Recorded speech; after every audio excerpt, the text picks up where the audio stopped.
오늘 말씀은 지난주에 이야기한 대로, 말씀드린 대로 그 오병이어의 기적과 칠병이어의 기적에 대한 교훈을 좀 해석하는 장이라고 할 수가 있겠습니다. 보통 이렇게 큰 맥락을 해석하는 경우는 잘 없고, 이 마태복음의 특징이 비유를 하고 비유를 설명하는 것, 그것이 큰 특징 중에 하나인데, 이 오병이어 칠병이어의 기적도 이 16장에서 해석을 해줍니다. 조금 그 구조를 보기가 조금 쉽진 않은데, 이러한 그 구조를 통해서 우리가 이 오병이어 칠병이어의 기적에 관한 그 함정에 빠지지 않고, 비유에 대한 함정에 빠지지 않고 제대로 볼 수 있는, 마태는 참 친절한 성격을 가진 것 같아요. 16장에서 그냥 지난주에 말씀드린 대로 이 16장에서 바로 이야기하고 있는 바리새인과 사두개인들의 누룩을 주의하라, 5절에서 12절에 나오죠.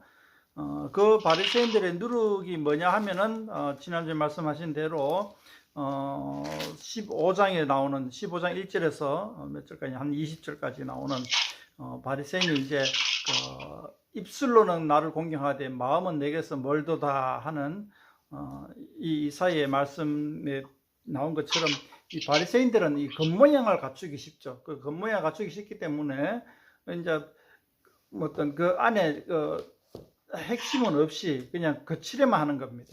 그것이 이제 바리새인의 누룩이라고 할 수가 있는데, 오늘날도 마찬가지겠죠. 많은 세상의 세계관들이 이러한 바리새인과 사두개인처럼 그런 어떤 그 허상들을 가지고 있다는 겁니다.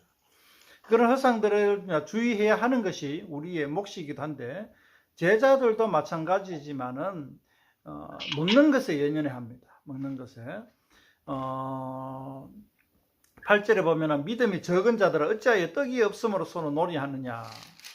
우리가 이제 제가 한번 생각해 볼 때 이건 이렇게 하면, 떡이 없음으로 서로 논의하는 거. 여기서 이걸 때문에 이제 믿음이 작은 자들아 했는데, 요걸 한번 두 가지 정도로 저는 한번 바라봤습니다. 첫 번째는 먹는 거를 걱정하는 겁니다. 먹는 게 너무 없어가지고, 이거 좀 뭐랄까나, 어떻게 하면 먹고 살 수 있을까 하는 그런 걱정을 하는 것이고, 두 번째는 먹는 것 걱정한다기보다도 이제 어떤 제가 말이 조금 어려운데요. 삶의 이 피상적인 삶의 생존에 어떤 관심이 있다는 거죠. 그러니까 철학 용어를 제가 잘 모릅니다만은 형이 하학에다가 관심을 가지는 것이, 형이 상학이 아니라.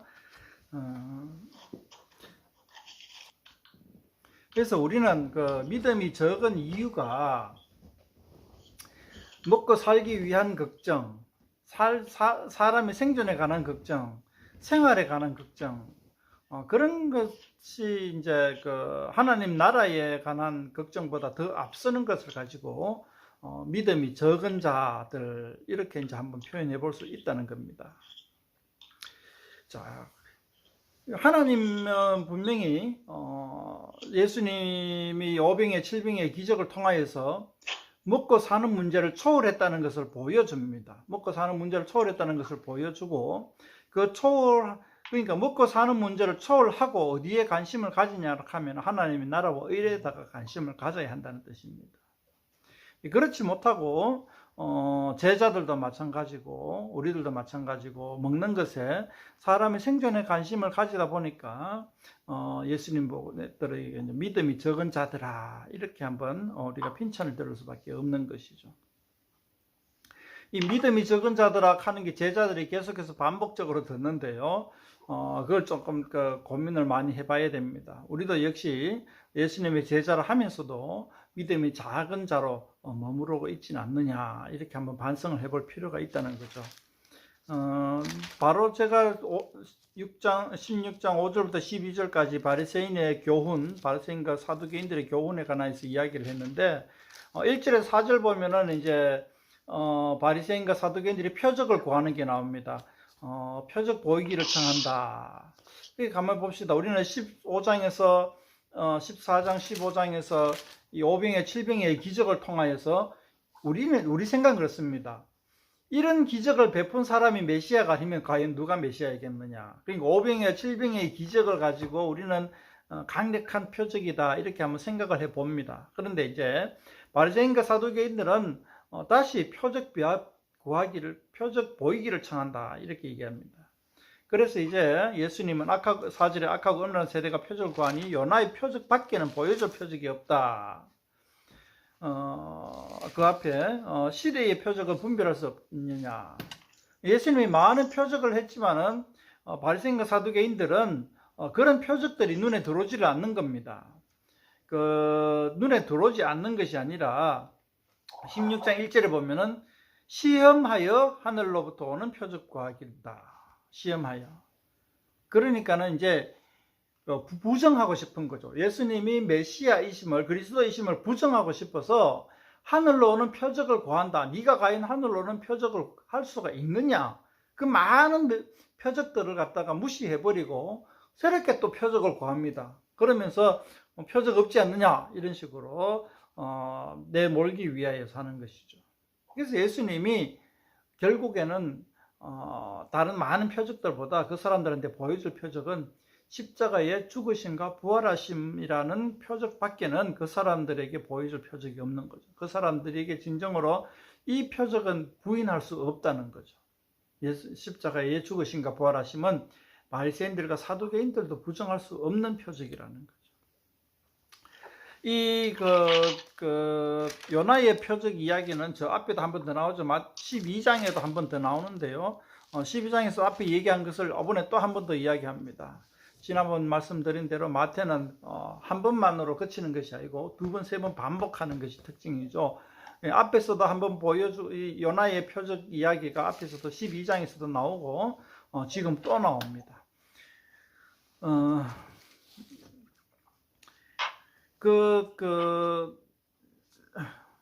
예. 근데 이 요나의 표적이 예수님의 십자가의 죽으심과 부활하심에 대한 언유죠. 언유. 그 언유를 계속해서 12장에서 한번 보여주고 16장에서 한번 보여주고 이제 16장 끝에 21절 가서는 이제 확실하게 얘기합니다. 21절 보면은 이때로부터 예수 그리스도께서 자기가 예루살렘에 올라가 장로들과 대제사장들과 서기관들에게 많은 고난을 받고 죽임을 당하고 제3일에 살아나야 할 것을 제자들에게 비로소 가르치시니. 그러니까 이제 언유가 아니라 이제 바로 대놓고 이제 이야기를 하는 거죠. 21절에 가면은.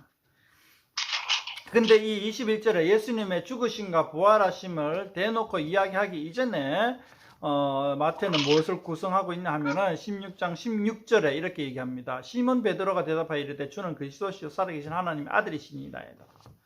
예수님이 너는 나를 누구랴 하느냐 할 때에 시몬 베드로의 정확한 신앙 고백, 우리가 모두가 원하는, 모두가 해야 하는 그러한 신앙 고백을 16절에서 분명하게 하고 있습니다. 시몬 베드로가 대답하여 이르되 주는 그리스도시요 살아계신 하나님의 아들이다. 이렇게 이제 분명한 신앙 고백.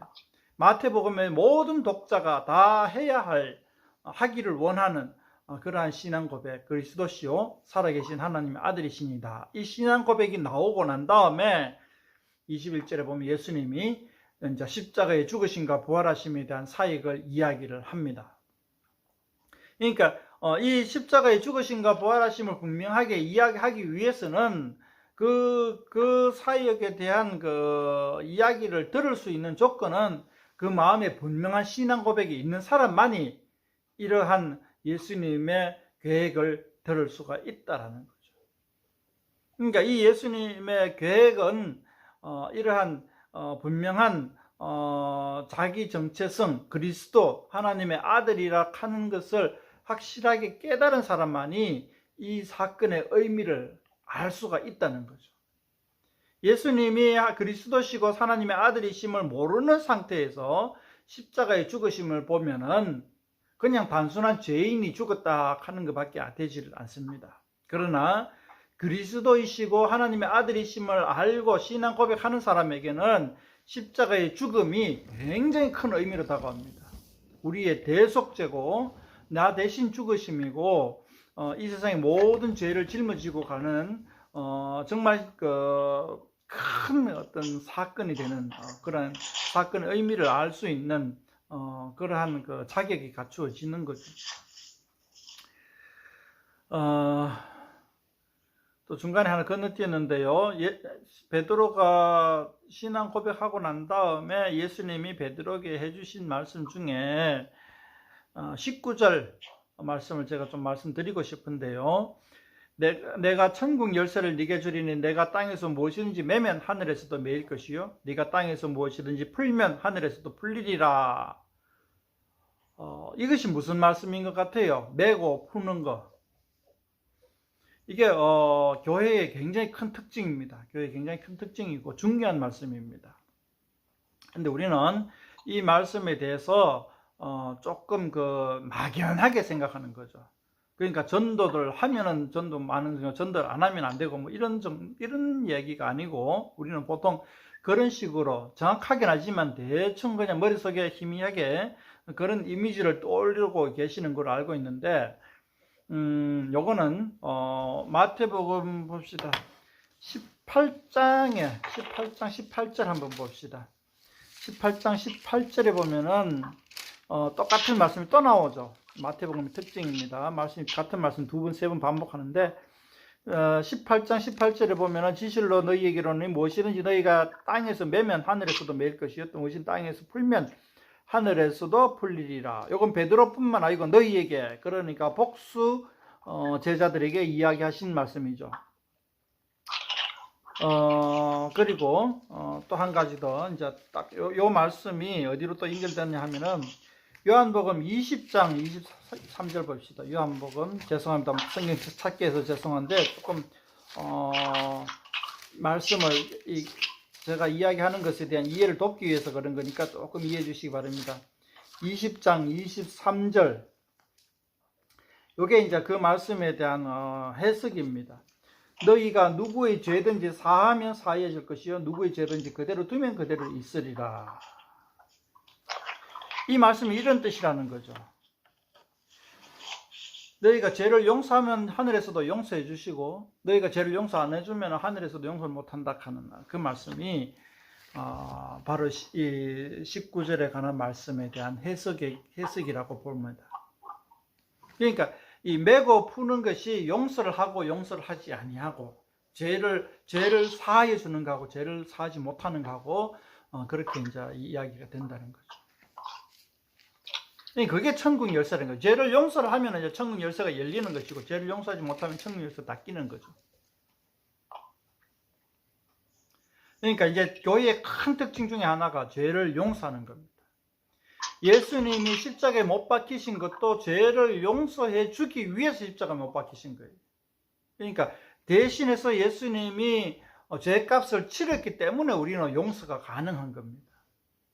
막연하게 그냥 용서만 해버리면 안 되고 죄값을 치러야 되죠. 근데 예수님이 십자가에 못 박히시기 대신해서 죄를 속하여 주시기 때문에 우리는 교회 안에서는 서로 용서가 가능하다는 겁니다. 그것이 이제 제자들의 손에 달려지게 되는 겁니다. 죄를 용서하고 용서하지 않는 그러한 큰 교회의 역할들이 제자들의 손에 달려져 있는 것이고 오늘 우리 같은 제자의 제자들에게도 달려져 있는 겁니다. 다시 한번 말씀드립니다. 교회의 가장 큰 특징은 죄의 용서입니다. 죄의 용서. 용서에 관해서는 제가 앞으로도 뭐 이야기를 자주 하겠지만은 이 용서에 관한 이야기로 하자면은 또 뭐 많이 끝이 없고 이야기가 길고 그렇습니다. 어쨌든 가장 중요한 교회의 특징 중에 하나가 죄를 용서한다는 겁니다. 죄를 용서한다는 거. 그거 좀 잊지 않고 우리 머릿속에 꽉 각인을 하면 좋겠습니다.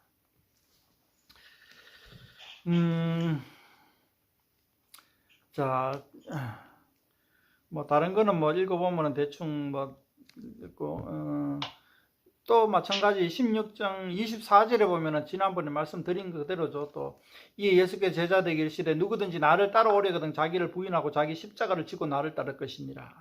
이것도 10장에서 이야기를 한번 했는 거죠. 저도 이야기를 한번 한 것 같은데 여기서 십자가를 지고 예수님을 따르는 것은 예수님 십자가 못 박혀 죽으셨잖아요. 그러니까 십자가는 사형털이라는 거죠. 십자가를 지고 나를 따르는 것이라는 것은 죽을 각오를 하고 사형을 당할 각오를 하고 그렇게 예수님을 따르는 거죠. 목숨을 담보하고 예수님을 따른다는 거죠. 뭐 교회 나가는 거는 다 공짜다. 누구든지 교회 나가고 누구든지 예수님 믿을 수 있고 예수님 믿는데 자격은 필요 없고 그렇습니다만은 가장 큰 대가를 지불해야 됩니다. 예수님을 따른다는 것은 자기 목숨을 대가를 지불하고 예수님을 따라야 된다 하는 사실을 우리는 기억하면 좋겠습니다. 25절에 26절에 우리는 많이 들은 이야기죠. 누구든지 제 목숨을 구원하고자 하면 잃을 것이요 누구든지 나를 위하여 제 목숨을 잃으면 찾으리라. 이 역시 마태복음 10장에서 나오던 구절 그대로 반복하고 있습니다. 반복한다는 건 뭐죠? 정진아, 반복한다는 것은 강조한다는 것, 중요하다는 겁니다. 이 마태가 2번, 3번 반복하는 것은 중요 구절이라는 겁니다. 중요 구절. 우리는 이걸 가지고 좀 잘 기억하면 좋겠습니다. 그러니까 설렁설렁 예수님 믿을 것 같으면 안 믿는 게 좋고, 예수님 믿으려고 하면 확실하게 자기 목숨을 바쳐 삶을 바쳐서 예수님을 믿고 따를 수 있으면 좋겠다 인 것입니다. 27절 28절에 보면은 이제 상급이 나오는데 인자가 아버지의 영광으로 그 천사들과 함께 오리니 그때 각 사람이 행한 대로 갚으리라. 좀 어감이 조금 좀 그런데 각 사람이 행한 대로 갚으리라. 각 사람이 수고한 대로 보상한다 이런 뜻이죠. 그죠? 28절에 진실로 너희 이르노니 여기 서 있는 사람 중에 죽기 전에 그 인자가 그 왕권을 가지고 오는 것을 볼 자들도 있느니라. 27절 28절이 과연 재림의 때인지 부활의 때인지 저도 정확하게 지시하기는 조금 쉽지 않을 것 같습니다. 어쨌든 마지막에 예수님이 오실 때에 이러한 우리가 십자가를 지고 예수님을 따르는 그 모든 사람들에게 그들이 수고한 대로 예수님이 보상한다, 보응한다, 갚아주신다 하는 사실들을 알고 우리는 예수님이 그리스도이시고 하나님의 아들이심을 믿고 예수님처럼 자기 목숨을 걸고 예수님을 쫓아갈 수 있는 믿음이 강한 사람들이 될 수 있기를 예수님 이름으로 축원합니다.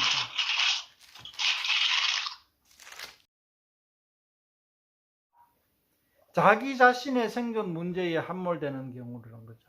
다른 사람의 생존 문제에 함몰된다는 것을 이야기하는 게 아닙니다. 그러니까 내 이웃을 사랑하라 하는 말씀은 내 이웃의 생존 문제에 대해서 관심을 가지라는 것입니다. 그런데 자기 자신의 그 생존 문제에 관해서 막 고민해가 함몰되어 버리고 하나님의 나라와 의에 관한 것은 잊어버리는 것에 대해서는 좀 우리가 예수님이 경계를 한다는 거죠. 그래서 저도 뭐 짧은 시간 내에 또 뭐 이렇게 뭐 많이 같이 이제 감론을박하는 논의하는 사람이 없이 이제 이야기하기가 쉽지가 않은 상태인데 어쨌든 뭐 다 취지는 대충 알아들을 줄로 압니다. 뭐 다시 한번 뭐 요약하자면은 그죠? 세상의 그 가치관과 세계관들에 빠지지 말고 하나님의 나라와 의를 추구할 수 있는 사람이 되었으면 좋겠고, 예수님이 진짜 그리스도이시고 하나님의 아들이심을 믿고 예수님이 우리의 모든 죄를 담당하여 십자가에 못 박히심을 믿고 우리도 서로 죄 용서받고 용서하는 그러한 교회 안에서의 교우 관계가 되어서 정말 예수님을 따라 자기 목숨을 걸고 십자가를 지고 예수님을 쫓아가는 성도들이 될 수 있으면 좋겠습니다.